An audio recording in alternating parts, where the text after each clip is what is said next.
بسم اللہ الرحمن الرحیم اطیعوا اللہ واطیعوا الرسول واولی الامر منکم بلند صلوات اللہم صل علی محمد. اجازت ہے ذکر شروع کیا. آج 8 ذی الحجہ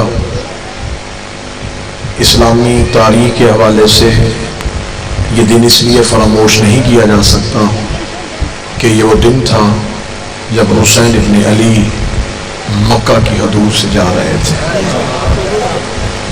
آج کے دن کی اہمیت کو ہم نے کسی صورت میں ختم نہیں ہونے دینا. ہم نے اسے صرف ایک مصائب کی روایت اور واقعہ سمجھ کے نہیں لینا. ہمیں یہ نتیجہ اخذ کرنا ہے آج کہ آخر حسین کے جانے کی وجہ کیا تھی. یہ عام انسان کا فیصلہ نہیں تھا، یہ اس دور کے امام کا فیصلہ تھا. عام انسانوں کے فیصلے زندگیاں بچانے کے لیے ہوتے ہیں، امام کا فیصلہ دین بچانے کے لیے. بہت بڑا ایک سوالیہ نشان ہے. اگر اس سوال کی گہرائی کو ہم سمجھیں تو ہم بہت سے لوگوں کو اسی سوال میں راہ ہدایت پہ لا سکتے ہیں. امام کوئی بھی کام دین بچانے کے علاوہ نہیں کرتا. حج پڑھا جا رہا تھا، حاجی آ رہے تھے، اس حج میں کون سا ایسا کام ہے جس سے دین بچ نہیں رہا تھا؟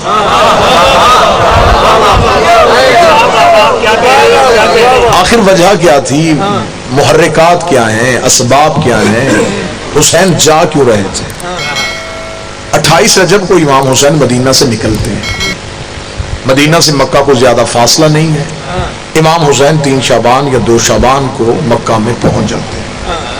شعبان کا پورا مہینہ مکہ میں رہتے ہیں، رمضان پورا مکہ میں رہتے ہیں، شوال رہتے ہیں، ذیقات رہتے ہیں، ذی الحج کی آج کے دن تک رہتے ہیں.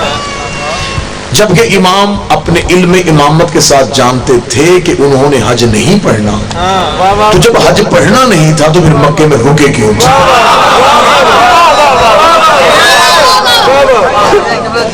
وقوف کی وجہ سمجھ میں آنی چاہیے کہ وجہ کیا تھی.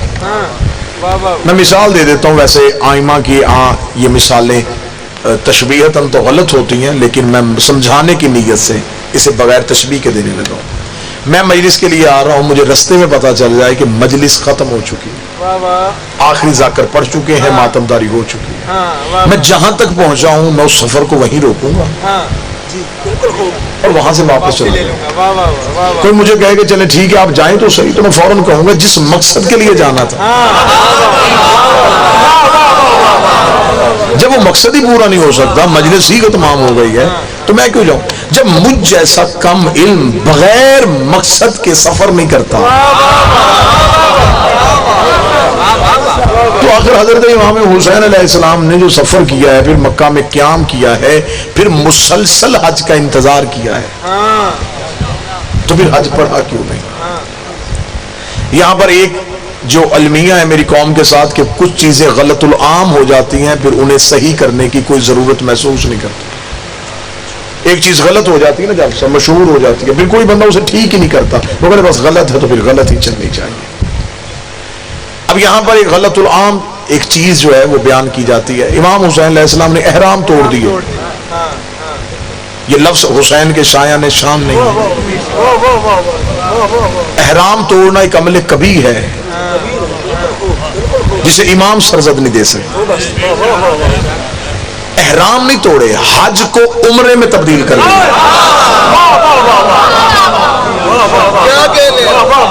اگر ہم یہ جملہ ممبروں سے پڑھتے اور بچوں کے ذہن میں یہ جملہ بتاتے تو یہ جملہ اختیار امامت کو ثابت کر سکتا.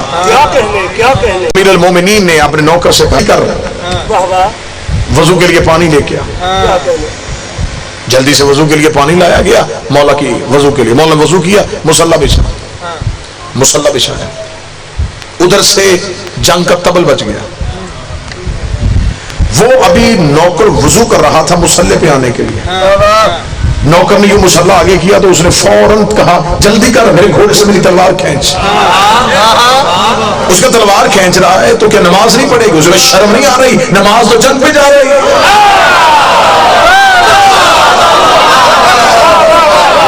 نماز تو جنگ پہ جا رہی ہے.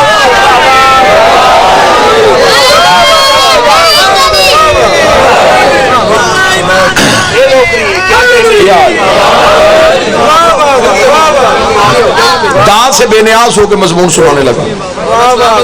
امام حسین علیہ السلام نے جب کہہ دیا تھا کہ میں جا رہا ہوں، امام حسین کے جب حج سے نکل رہے تھے امت پہ حرام ہو گیا تھا وہاں رکنا. امت کا وہاں رکنا بنتا ہی نہیں تھا.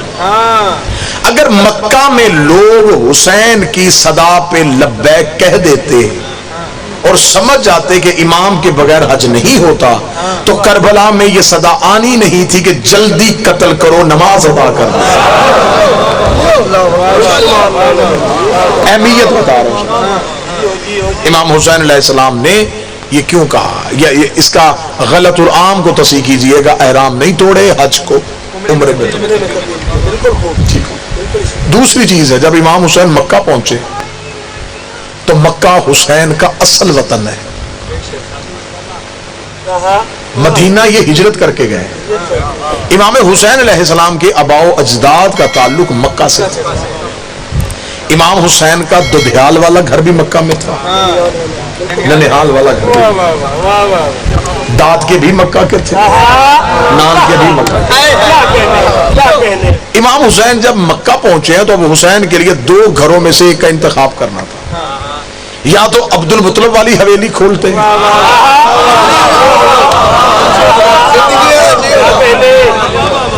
یا اپنی نانی خدیجہ کا محل کھولتے. اب دونوں میں سے حسین کا انتخاب کیا ہوا؟ امام حسین نے نانی خدیجہ کا گھر کھولا. اب حکمت امام سمجھیے گا، 5 مہینے نانی کے گھر میں بیٹھے رہے، کیونکہ اگر حسین دادے والا دروازہ کھول دے آج مورخ لکھ دیتا یہ حسین کا ددیال کی جاگیر تھی، حسین کو ورثے میں باپ کی طرف سے آئی تھی، حسین نے کھول لیا. حسین نے باپ والا ورثہ نہیں کھولا. کوئی ایک بندہ ہو جو مجھے صدر کی قیمت دے. حسین نے ماں والے ورثے کا دروازہ کھول کے فتح کے چوروں کو جواب دے دیا تھا، اگر زہرا کا حق نہ ہوتا میں ماں والا دروازہ نہ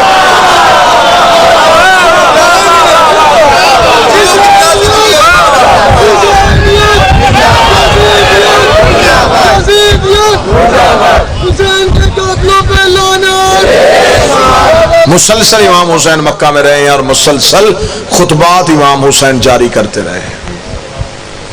آج کسی بھی مولوی کو کہو کہ وہ مجھے قرآن کی حاشیے پہ لکھ کے دے جن حاجیوں نے حسین کو چھوڑ کے حج پڑھا، کیا ان کا حج ہو؟ امام حسین مسلسل اس گھر میں بیٹھے رہے. امام حسین نے حج کا انتظار کیوں کیا؟ اس دور میں ذرائع ابلاغ نہیں تھے.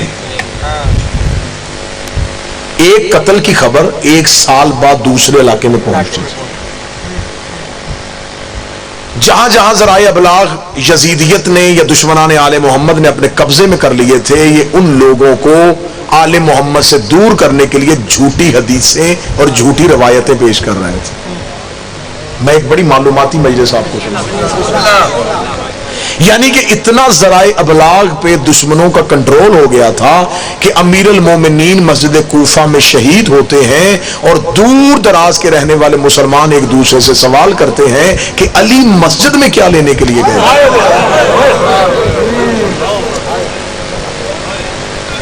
یہ سب کچھ کیوں ہوا؟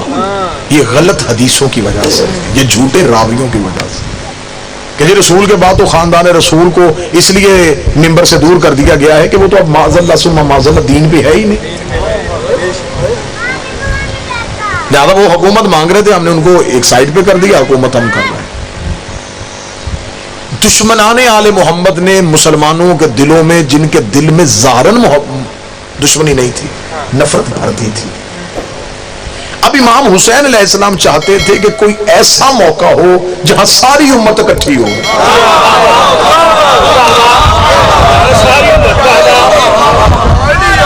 یہ موقع سوائے حج کے کوئی تھا ہی نہیں. حج میں ہر کسی نے آنا. دور دراز کے علاقوں نے، یمن، مصر، شام، ترکی، بر صغیر، جہاں جہاں مسلمان رہتے تھے انہوں نے اللہ کے گھر کی زیارت کے لیے سال بعد آنا تھا. حسین علیہ السلام نے سمجھا اس سے بہتر موقع نہیں ہے. حسین نے اس رش کا انتظار کیا. کہ امت اکٹھی ہو جائے. اور حج کے دنوں میں صرف مسلمان ہی نہیں آتے تھے, غیر مسلم بھی آ جاتے تھے. وہ حج پڑھنے کے لیے نہیں آتے تھے. انسانوں کا سب سے بڑا اجتماع مکے میں ہوتا تھا, تو وہ تجارت کی غرض سے مکے آ جاتے تھے. حدود حرم میں داخل نہیں ہو سکتے تھے, کافر پہ پابندی تھی, لہٰذا وہ مکہ سے باہر بیٹھ جاتے. کوئی چادریں بیچ رہا ہوتا, کوئی کھجوریں بیچ رہا ہوتا, کوئی جانور بیچ رہا ہوتا. وہ سمجھتے کہ یہ تجارتی منڈی ہے, یہاں پہ ہم تجارت بھی کر سکتے ہیں. ٹھیک ہے. اب یہ حج والا موقع بڑا غنیمت والا موقع تھا.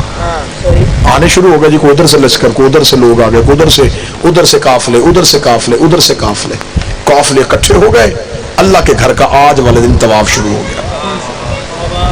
ادھر اللہ کے گھر کا طواف ہوا, ادھر حسین نانی کا دروازہ کھولا. حسین اس شان سے کعبہ کی جانب چلے کہ حسین کے پیچھے حسین کا اپنا لشکر تھا. حسین لبیک اللہم لبیک کہہ رہے تھے, اور حسین کے نوکر لبیک یا حسین کہہ رہے تھے. مولا حسین ہاتھوں میں حسین اس شان, اس سج دھج کے ساتھ لبیک یا حسین, لبیک یا حسین, لبیک یا حسین, لبیک یا حسین. حسین اس شان سے حدود حرم میں داخل ہوئے. جو ہی حدود حرم میں داخل ہوئے, ذہنوں میں نقشہ بن رہا ہے جی, تصویر ذہنوں میں لے کے آئیے گا. خطابت یہ لفظ نہیں ہوتے, خطابت کا کام ہوتا ہے نقش نگاری کرنا, تصویر آپ کے ذہنوں میں بنانا. امام حسین یوں گھر سے نکلے, حسین حدود حرم میں داخل ہوئے. حاجی طواف کی حالت میں تھے. حاجیوں نے آتا ہوا حسین دیکھا, ہر ایک نے سوچا حسین آ رہے ہیں, حسین آ رہے ہیں, حسین آ رہے ہیں, حسین آ رہے ہیں, حسین آ رہے ہیں. حاجی کعبے کو دیکھ رہے تھے, کعبہ آتے ہوئے حسین کو دیکھ رہے تھے. حاجی کعبے کو چوم رہے تھے, حسین کی زیارت کے لیے کعبہ چوم رہا تھا.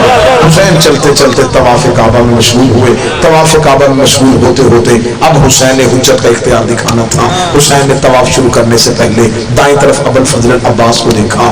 عباس کو صرف دیکھا, حسین نے کہا کچھ نہیں. عباس نے ساتھیوں سے کہا حسین کہہ رہا ہے عمرے کی نیت کر, حسین چاہ رہا ہے عمرے کی نیت کر. عباس حسین کے لفظوں کے مباد نہیں تھے, عباس مزاج امامت کو سمجھتے تھے. عباس حسین کے ابرو کے اشارے کو سمجھتے تھے. اتنا کہنا تھا, حسین کے ساتھیوں نے عمرے کی نیت کر لی. حسین نے طواف مکمل کیا. طواف مکمل کرنے کے بعد حسین طواف سے نکلے. طواف سے حسین کا نکلنا تھا. اب کعبہ میں ہلچل مچ گئی. حدود حرم میں حاجی پریشان ہو گئے, یہ حسین نے کیا کیا, حسین کعبہ سے کیوں جا رہے ہیں, حسین کیوں جا رہے ہیں, فرزند رسول کیوں جا رہے ہیں, رسول کا بیٹا کہاں جا رہا ہے. ایک حاجیوں کی کثیر تعداد حسین کے پیچھے چلنا شروع ہوئی. حسین حدود حرم سے باہر نکلے. حسین کے نوکر نے حسین کا گھوڑا حسین کے آگے کیا. حسین سواری کی پشت میں آئے, حسین کے گھوڑے نے چلنا شروع کیا. پیچھے پیچھے حسین کا لشکر, پیچھے پیچھے وہ حاجی. حسین کہاں جا رہے ہیں, حسین کہاں جا رہے ہیں, حسین کہاں جا رہے ہیں. حسین چلتے چلتے اپنی سواری کو اس مقام پہ لے آئے جہاں پہ رسول نے پلانوں کا ممبر بنا کے علی کی ولایت کا اعلان کیا تھا. وہاں کے حسین نے اپنی سواری کو روک لیا. حسین نے سواری کو روکا. حسین پشت نشین پہ آئے. حسین نے آ کے پیچھے مڑ کے حاجیوں کے اجتماع کی طرف دیکھا. حسین نے کہا میرے پیچھے کیوں آ رہے ہو, بیعت یزید کی ہے, آج میرے پیچھے بڑھنا چاہتے ہو. بیعت یزید کی ہے, آج میرے پیچھے بڑھنا چاہ رہے ہو. کس بات کی مجبوری ہے, جس کی بیعت کی ہے چاہو سے کہو تمہیں حج پڑھ کے دکھائے. حسین نے کہا واپس پلٹو, میرے پیچھے کیوں آ رہے ہو, میرے پیچھے کیوں آ رہے ہو. انہوں نے کہا حسین اگر تو چلا گیا تو ہم عبادت کیسے کریں گے. یہ جملہ حسین نے تاریخ میں لکھوانا تھا کہ جس عبادت سے ہم چلے جائیں پیچھے اللہ عبادت قبول ہی نہیں.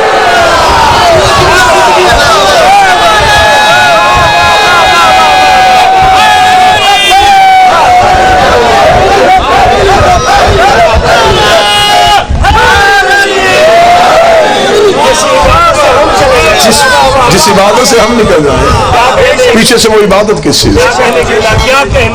حسین حدود حرم سے نکل رہے. اب ایک منفی پراپیگنڈا جو حسین کے لیے وہاں پہ ہونا تھا وہ یہ تھا, دیکھا ہم نے کہا نہیں یہ اہل بیت ہر مقام میں حکومت مانگتے, یہ دیکھے جی اللہ کے گھر کا حج چھوڑ دیا صرف اس بات سے کہ مجھے حکومت نہیں دی گئی. یہ پراپیگنڈا ہونے والا تھا. یا حسین نے عباس کو حکم دیا, عباس سیدھے کعبے کی چھت پہ چلے گا. باپ نے پلانوں کا ممبر بنایا تھا, عباس نے کعبے کو ممبر بنا لیا. عباس کعبے کی پشت پہ چلے گئے، کعبے کی عزت اور بڑھ گئی.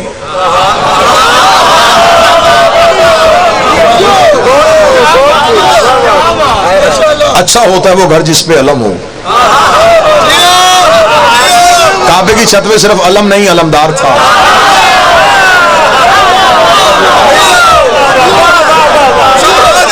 عباس کے آنے کی وجہ سے کعبہ سج گیا.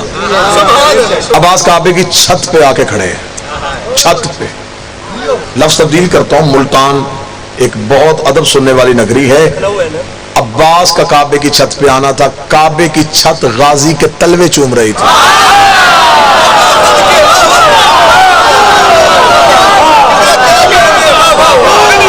عباس کے پاؤں کے تلوے کعبہ کی چھت چوم رہی تھی. عباس کعبہ کی چھت پہ کھڑے تھے، حاجی طواف میں. نقشہ بن جائے گا، لطف اتنا آئے گا، رات تک ٹھنڈک محسوس ہوگی سینے میں. حاجی طواف میں، درمیان میں کعبہ، چھت پہ عباس، دور حسین. دور حسین کھڑے عباس کو دیکھ رہے تھے. حسین کی کرسی لگ چکی تھی، حسین عباس کو دیکھ رہے تھے. حاجی کعبے کو دیکھ رہے تھے، کعبہ عباس کو دیکھ رہا تھا، عباس حسین کو دیکھ رہا تھا. ہاتھ نہیں اٹھے تو وہی صدر کہتے جس کی جہاں عبادت ہو رہی تھی وہ کر رہا.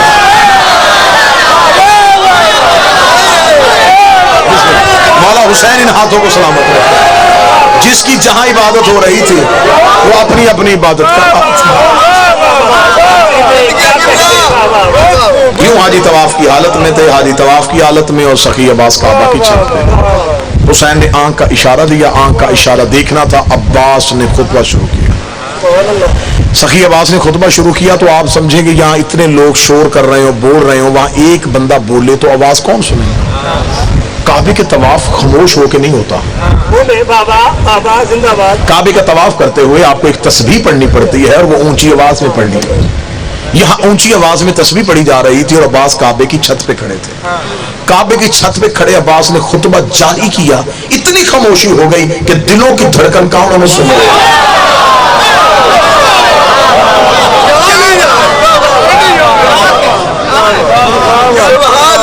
عام شخصیت تو نہیں بول رہی تھی. بسم اللہ، بسم اللہ، رستہ دیں جی. درود سارے حضرات مل کے بلند آواز سے پڑھیں. اللہم صلی علی محمد. بسم اللہ سے حضور خریدت بسم اللہ سے. سخی عباس بول رہے تھے، اون شاہ جی تشریف لے آئے، بس بات ختم ہو گئی. عباس بول رہے تھے، یوں گلبئی ہو کالم، خاموشی، سناٹا. عباس نے کعبے کی چھت پہ کھڑے ہو کے یوں حاجیوں کے اجتماع کی طرف دیکھا، حسین کی طرف دیکھا. عباس کی آواز الحمدللہ. 3 اشارے کیے، تینوں اشاروں پہ زندگی قربان. عباس نے کہا الحمدللہ الذی شرف ھذا بیتہ بقدم ابی. تعریف اس اللہ کی جس نے اس گھر کو اس کے بابے کے قدموں کی وجہ سے.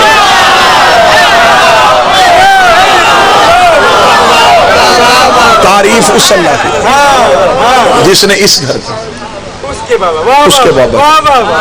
لا الہ الا اللہ محمد رسول اللہ. جس نے اس گھر کو اس کے بابا کے قدموں کی وجہ سے. یہ کہنے کے بعد سخی عباس نے اب اپنا بتانا تھا کہ ہم کون ہیں جو ابھی یہ سازش ہو رہی تھی. حسین کعبے کو چھوڑ کے چلے گئے، حسین کعبے کو چھوڑ کے چلے گئے. عباس نے جلال میں کہا من کان بیت الامس اصبح قبلۃ. یہ صرف گھر تھا، اسے قبلہ ہم نے کیا.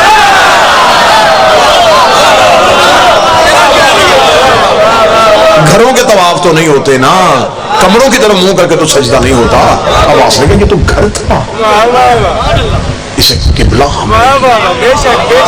اسے سجدہ اینٹوں کی وجہ سے نہیں ہو رہا،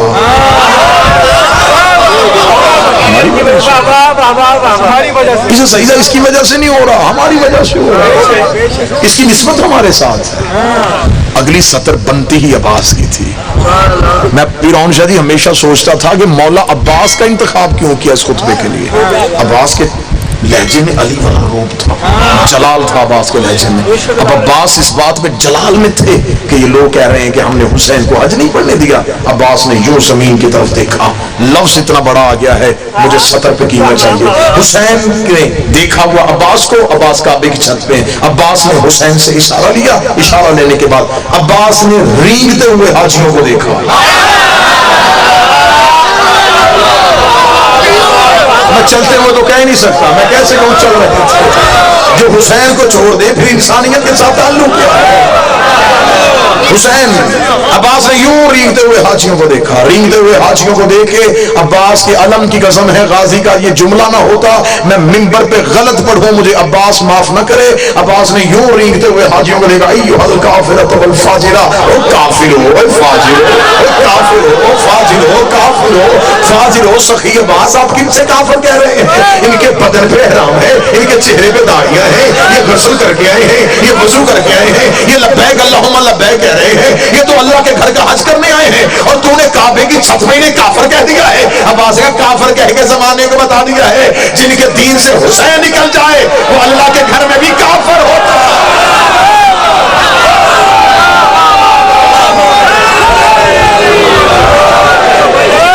تم کافر ہو، اے فاجر ہو، اے کافر ہو، اے فاجر ہو، اے کافر ہو، اے فاجر ہو، اے کافر ہو، اے فاجر ہو۔ بات ختم ہونے لگی، آخری سطر ہے کافر ہو، اے فاجر ہو۔ اگلا جملہ جوانی توڑ کے دینی چاہیے عباس کے قدموں پہ۔ عباس نے چھڑا میں کہا تم کیا سمجھتے ہو؟ تم نے حسین کا رستہ روکا، تم نے حسین کو حج نہیں پڑھنے دیا، اگر وہ چاہے کعبہ اڑ کے حسین کے قدموں میں۔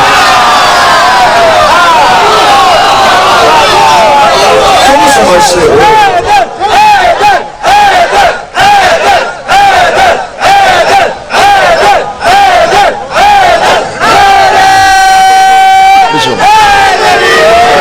سمجھتے ہو کہ تم نے حج نہیں پڑھنے دیا، اگر وہ چاہے کعبہ اڑ کے حسین کا طواف کرے۔ عباس جلال میں تھے نا، عباس نے بھی اتنا کہا اگر وہ چاہے۔ کعبے کی دیواریں ہلنی شروع ہوئی، کعبے کی دیواروں کو ہلتا ہوا حسین نے دیکھا، حسین نے کرسی چھوڑی، حسین تیز قدموں سے چلے، دیوار پہ ہاتھ رکھ، رک جا تجھے بچانے تو میں جا رہا۔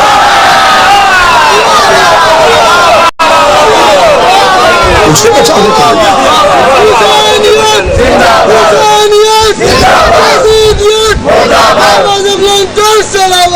اللہم صلی علی محمد۔ اگلی سطر آج کے دن کی اگلی سطر سخی عباس کی، مولا عباس دے کے کہتے ہیں حجر اسود کو تم چومنے آئے ہو۔ حجر اسود میرے مولا کے ہاتھوں کو چومتا ہے۔ بڑا وسیع و بلی خطبہ، اگر حکم امام نہ ہوتا ہم تم پہ ایسے حملہ کرتے تھے جیسے باز چڑیوں کے غول پہ آتا ہے۔ گرجدار خطبہ دیا، بس آخری سطر کہنے لگا حسین کعبہ سے نکلے، لوگوں نے جاتا حسین دیکھا، یہ نہیں دیکھا کہ لے کے کیا جا رہا ہے۔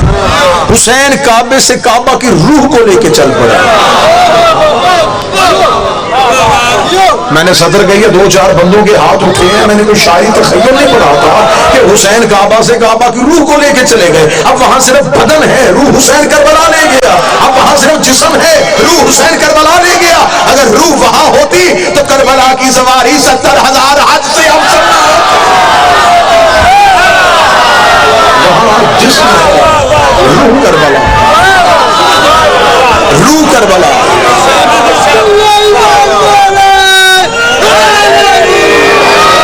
کعبہ بدن ہے، روح کربلا ہے۔ اگر روح کربلا نہ ہوتی تو حسین کی ذری پہ نہ لکھا ہوتا من زار الحسین فقد زار اللہ، جس نے حسین کی زیارت کی حسین کی نہیں اللہ کی زیارت۔ بات عرفانی ماحول میں آ گئی ہے تو اگلا جملہ پورا مجمع خاموش ہو، سیدزادے سے دعا لینے لگا ہوں۔ حسین کعبہ سے کعبہ کی روح کو لے کے چلے گئے۔ آخری امام نے کربلا سے مکہ زیارت کے لیے نہیں آنا، روح واپس پلٹانے کعبہ اب بدن کی صورت میں کھڑا ہے۔ حاجی بدن کے طواف کو جاتے ہیں، زائر روح کے طواف کو جاتے ہیں۔ بدن کے طواف کے لیے صرف امیر جاتے ہیں، وہاں کوئی شرط نہیں ہے، کوئی بھی جائے۔ حسین کربلا میں چن کے بلاتا ہے۔ حسین حدود مکہ سے نکل رہے تھے اور روتے ہوئے کعبے کو حسین دیکھ رہے،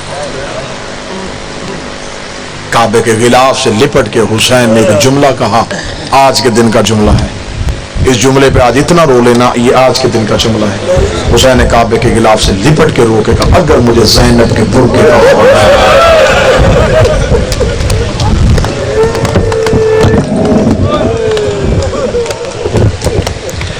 حسین نے یہ لفظ کہے، حسین حدود مکہ سے نکل رہے تھے، لوگ سواریوں سے اتر رہے تھے اور علی کی بیٹیاں اونٹوں پہ سوار،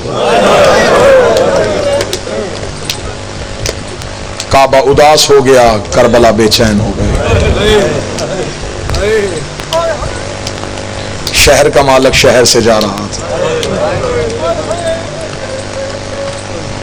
مسافر سے اس کا دوسرا وطن بھی چھڑوا دیا گیا، بڑا مشکل ہوتا ہے وہ شہر چھوڑنا جہاں اپنوں کی قبریں ہوں۔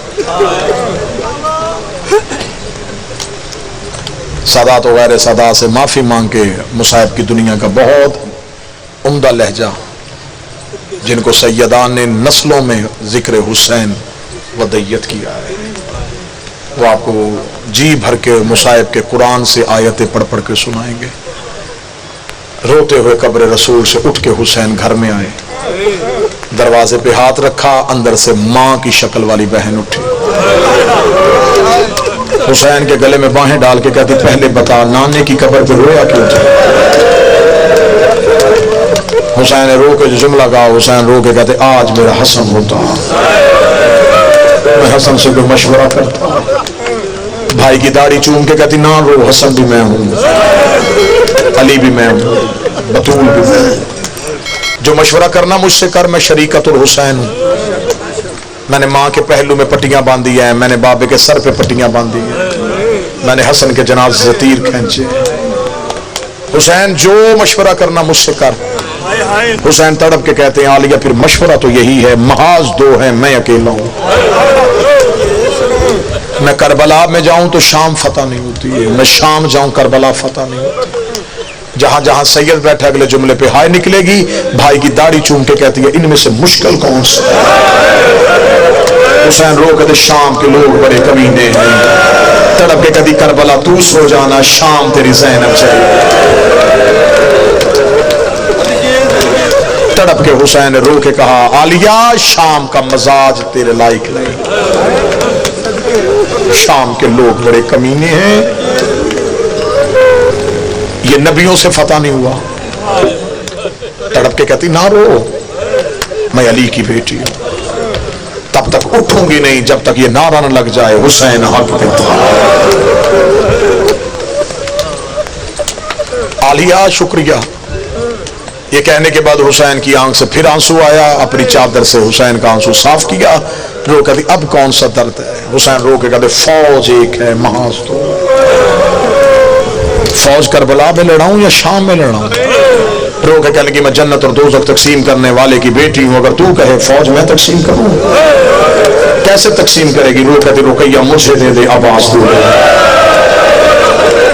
لیلا مجھے دے دے اکبر تو رکھ لے، فروا مجھے دے دے قاسم تو رکھ لے۔ حسین میں تڑپ کے رو کے تیری ایک منت کرتی ہوں، اگر ہو سکے ایک سجاد مجھے دے دے، مجھے شام کی گلیوں میں تیری یاد آئے، میں تیرے لال کا چہرہ۔ حسین فوج تقسیم کرتے ہیں، فوج تقسیم ہو گئی، فوج تقسیم ہونے کے بعد حسین اٹھے، رو کے آواز آئی حق ادا کر دیا تو نے شریکت اور حسین ہونے کا۔ مولا حسین کا قدم حجرہ عالیہ سے باہر گیا، دوسرا قدم اٹھنے سے پہلے حسین رک گئے، کاندھے پہ ہاتھ رکھ کے تھی اب کیوں رکا؟ رو کے کہتا ایک تکلیف اور ہے، ایک مشکل اور ہے، مشکل بتا میں مشکل کشا کی بیٹی ہوں، جو غازی کے نوکر بیٹھے ہو ہائے کہنا، حسین رو کہتے عباس کو کون سمجھائے گا؟ اتنا جملہ کہنا، رو کے کہتی ہے یہیں پہ رکا، مفزا غازی میرے دروازے پہ بولا، روتا ہوا عباس عالیہ کے دروازے پہ آیا، بی بی رو کہتی پہلی اور آخری بار کہہ رہی ہوں جو حسین کہتا جائے وہ کرتا۔ اتنا جملہ کہنا تھا، حسین کا دوسرا پاؤں حجرے سے باہر آیا، عباس نے سر سے امامہ اتارا، قدموں پہ رکھ کے کہتا میں نے انکار کب کیا تھا، تو نے بہن سے سفارش کی۔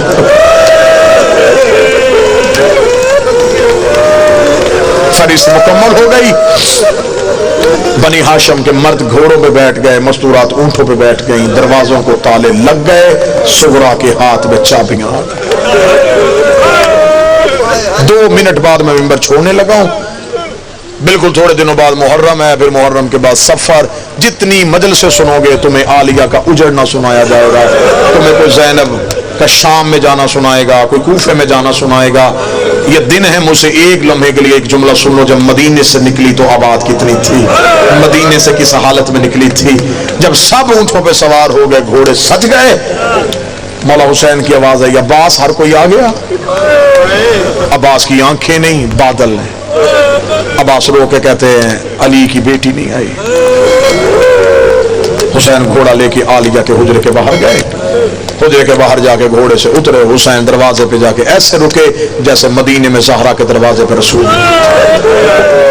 حسین کی آواز ہے، السلام علیکم یا اہل بیت نبوہ و مادن رسالہ، اے خاندان رسالت تجھے میرا سلام۔ مصلی سے علی کی بیٹی کی آواز ہے، علیکہ السلام یا اخی، یا میرا بھائی تجھے بہن کا سلام۔ اگلا سوال میں کرنے لگا ہوں، جہاں جہاں سید بیٹھے ہو ہائے کہنا۔ حسین کی آواز ہے، زینب کہے تو قافلہ لے کے چلیں۔ زینب رو کے کہتی، اگر تو کہے تو میں باہر آؤں۔ باہر آنے کا نام آنا تھا۔ حسین رو کہتا، مجبوری نہ ہوتی تیرا پاؤں بھی بازار میں نہ آتے، مجبوری بن گئی ہے، دین الہیہ بچانا ہے، ولایت بابے کی بچانی ہے، نبوت نانے کی بچانی ہے۔ رو کے کہتی، تو نہ گھبرا، میں گھر سے باہر آ رہی ہوں۔ بی بی نے اپنے حجرے کا پردہ اٹھایا، سر سے لے کے پاؤں تک چادر تطہیر میں لپٹی ہوئی۔ علی کی بیٹی حجرے سے باہر آئی، بی بی نے اپنا دایاں ہاتھ آگے کیا، اکبر نے بڑھ کے آگے پھوپھی کے ہاتھ میں ہاتھ رکھا، بی بی نے سورہ مزمل کی تلاوت شروع کی۔ ادھر سے بی بی کا بایاں ہاتھ آیا، ادھر سے حسن کا قاسم دوڑ کے آیا، بی بی کا دوسرا قدم سہن پہ آیا تھا۔ اونو محمد نے سروں سے امامے اتارے، ماں کے قدموں کے نشان مٹانے شروع کیے۔ آگے آگے علموں والا عباس تھا، سر سے امامہ اتار گیا، الحجاب الحجاب الحجاب، پروازیں بند کرو۔ علی کی بیٹی گھر سے باہر آ گئی، محمد کی بیٹیاں گھر سے باہر آ گئی۔ ابھی زہرا کی حویلی کا دروازہ نہیں آیا۔ زینب رو کے کہتی ہے، حسین کتنا چلنا ہے، میں تھک گئی ہوں۔ آواز آئی، ابھی تھک گئی، شام کے بازار، کوفے کی گلیاں، شرابیوں کے مجمع،